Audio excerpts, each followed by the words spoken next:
Today I want to talk about being stubborn, and I know something about this because I tend to be very stubborn. When I think I can do something by myself, I want to do it by myself.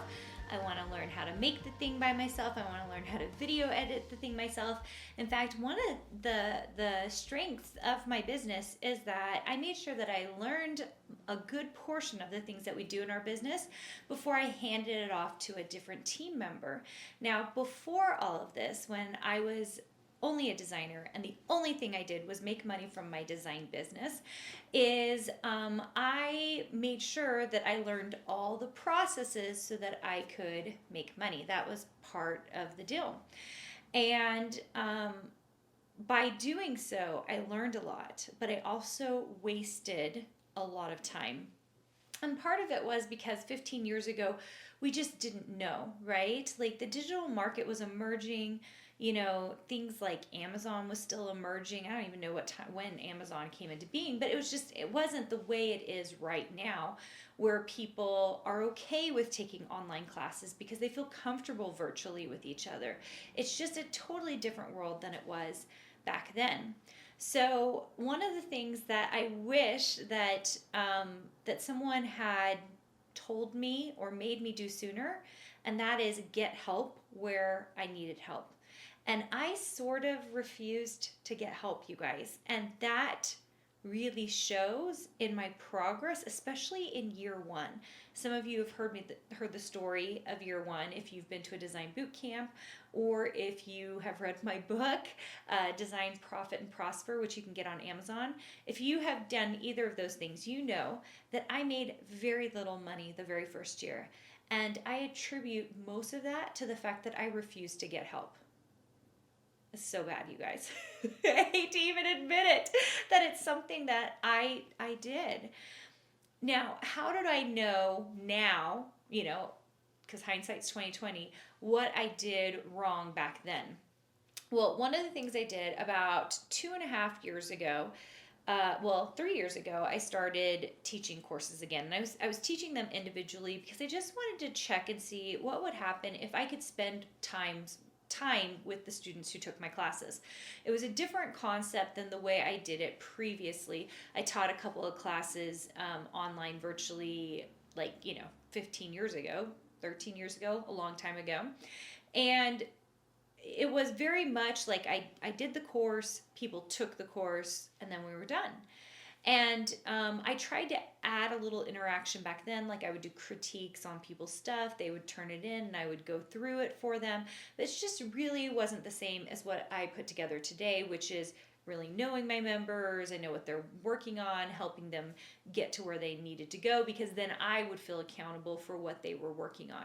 And honestly, that accountability is a huge thing for me, because by my being accountable, I'm making sure that I'm teaching the right things in my program so that people are actually making money, because that's what I want them to do, and so that they're building a beautiful dream design business.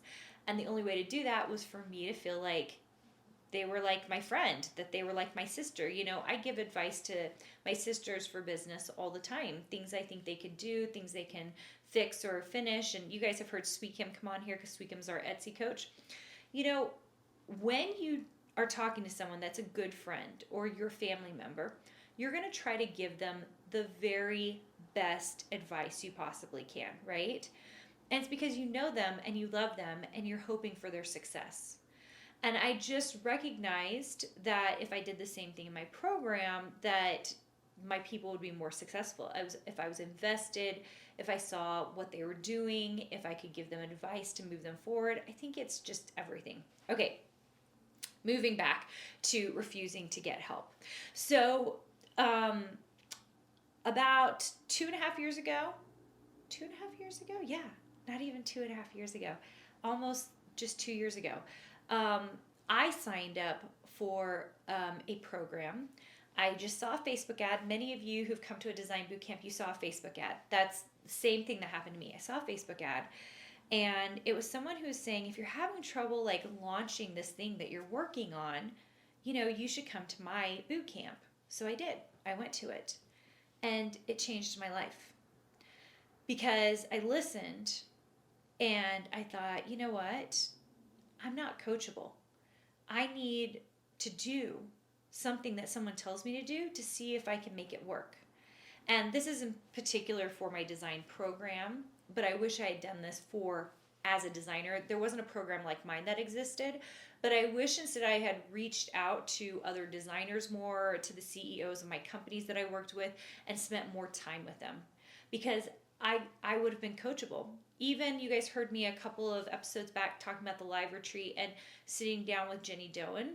I listened to what she had to say, because I was like, I need to be coachable, because if she tells me something and it means everything to my business, or it helps me change people's lives, then I want to do it.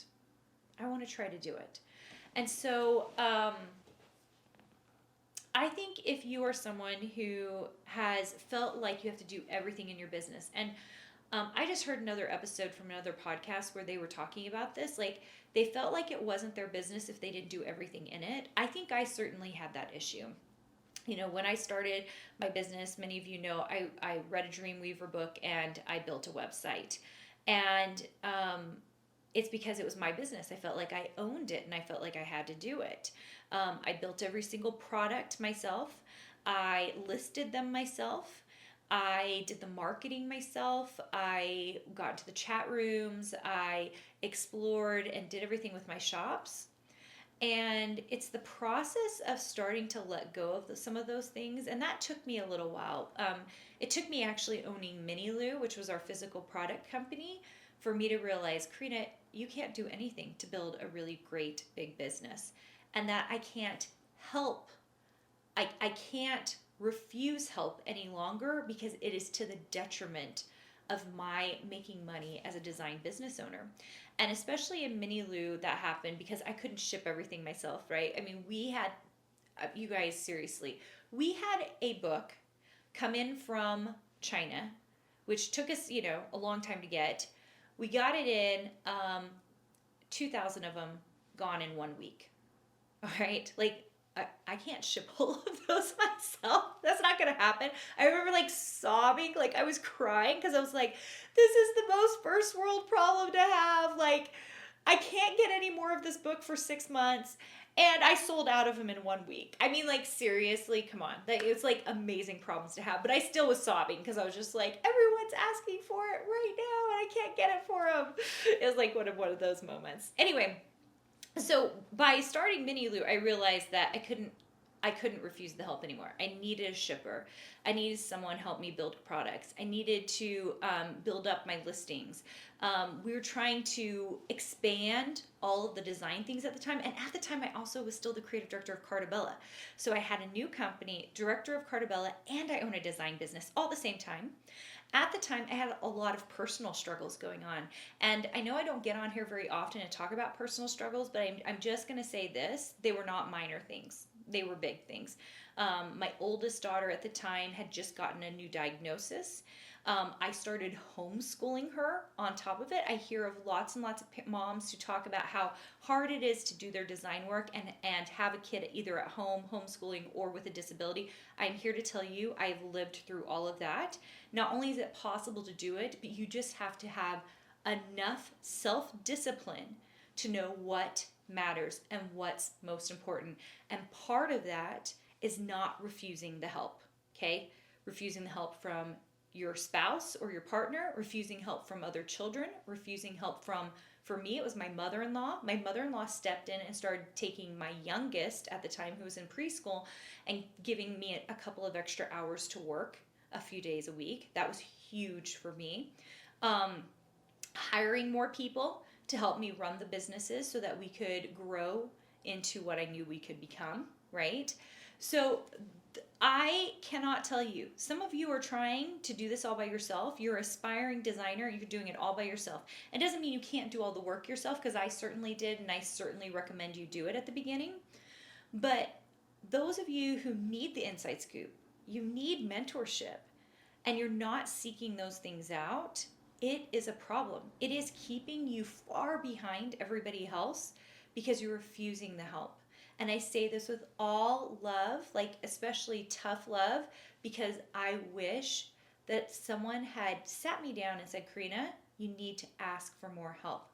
You know, one of the things in my marriage with Josh, I talk about him once in a while, is Josh is actually really good at asking for help.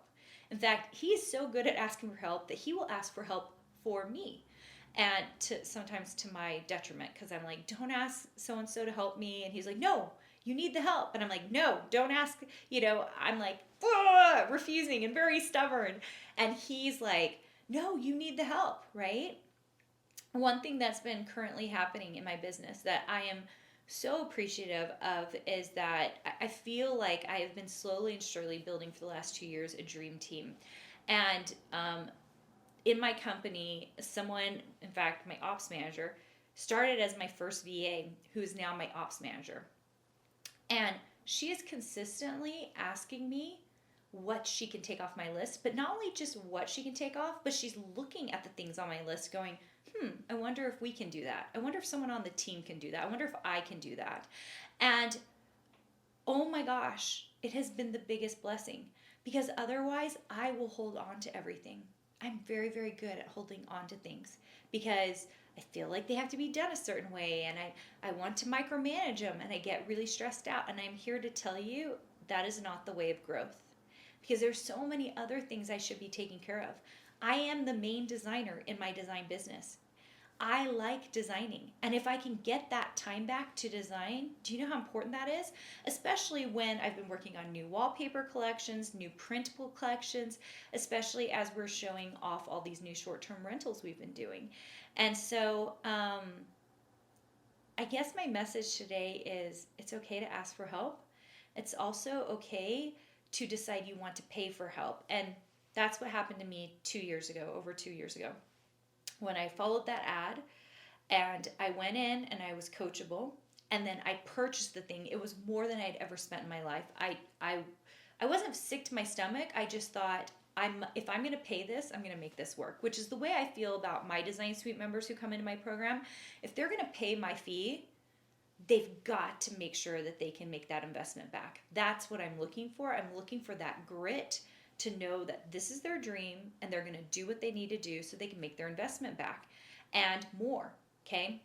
So the thing that happened to me was I paid a lot of money for this thing, and I made it was 3.5 times back within a month and a half of signing up. And it was like it clicked in my head. That was the first time it clicked that I had not been paying for any help. And when I paid for help, I made 3.5 times more than what I paid for what the thing was. And it was more money than I had ever made in a month in a long time. And it was the first time I realized that, Carina, your refusal for help has made it so that you have lost money. I heard this thing. I thought this was fascinating. I can't remember if I've told you guys about this on the podcast before or if I just talked about it in Design Suite. I get a little muddled. But one of the things that they said that I thought was super fascinating was that there was a speaker, and gosh darn it, you guys, I can't remember where it was, but there was a speaker, and he said, whatever you're making, if you think you should be making $1 million, you're actually losing that amount. So if you make $50,000 a year, you are losing $950,000 a year if you think that what you're doing ought to be making you $1 million, right? If you're making $500,000 a year, you're actually negative $500,000 a year, because that's the deficit between you and $1 million. I thought that was a really fascinating way to look at it, because very often when we look at money, especially as business owners, as design business owners, we're looking at how much money we can make. If you started thinking, hey, I could be like Carina and I could make $250,000 in a year, okay? Like if you felt like you could make that kind of money, but right now you're only making $10,000 a year, you're in a deficit of $240,000 a year. And when you start thinking that way, do you know what happens? You start stretching yourself. So you're going to start stretching yourself to get to the number you need to go and trying to figure out how to get there. For me, when I paid someone to get to where I needed to go, I started hitting those numbers a lot faster in my design business and in my design program.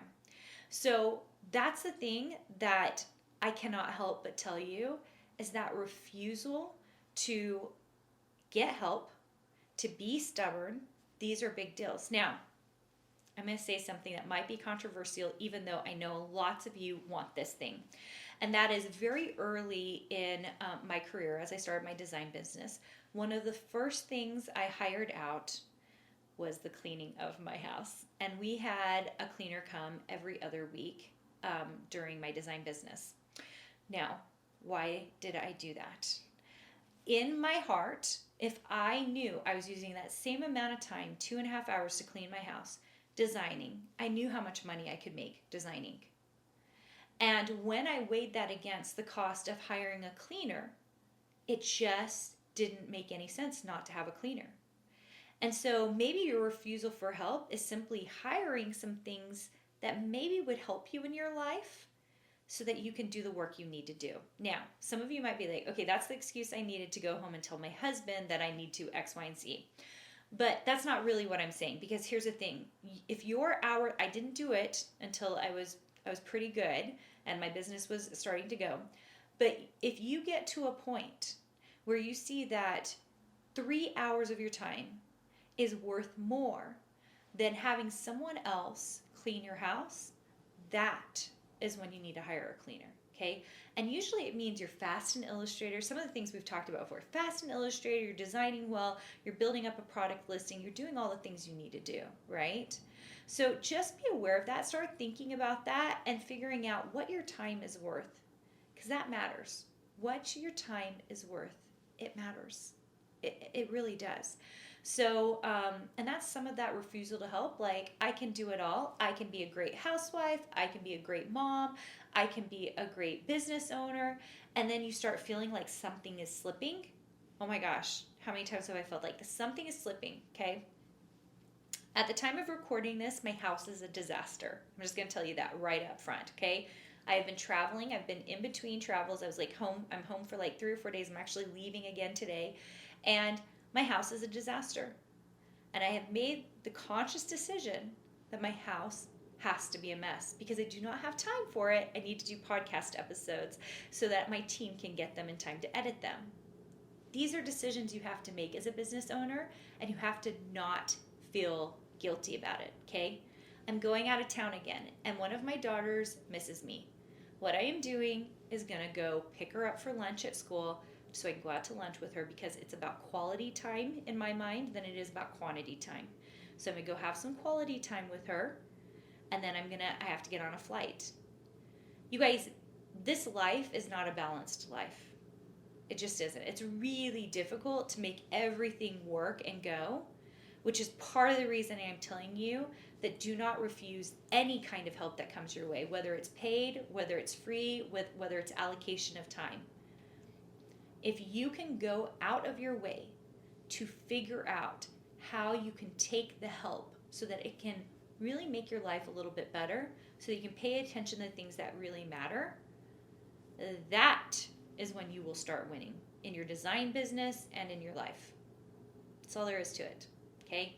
It's actually simpler than you think, and it's just carving out the time for the things that matter. If you've been spending all of your time working on blog posts, stop it. You're a designer. You should be designing. And that's why you hear me emphasize that you should be designing every day. That's why I wrote a book where my goal was to help people learn how to become profitable. Because if you're not doing the right things, then you're just wasting time. And that feeling of imbalance, it gets worse. So take the help, guys. Figure out where you can get a little help, and also let go of some things. I will tell you, I have to let go of a lot of things. It doesn't make me happy.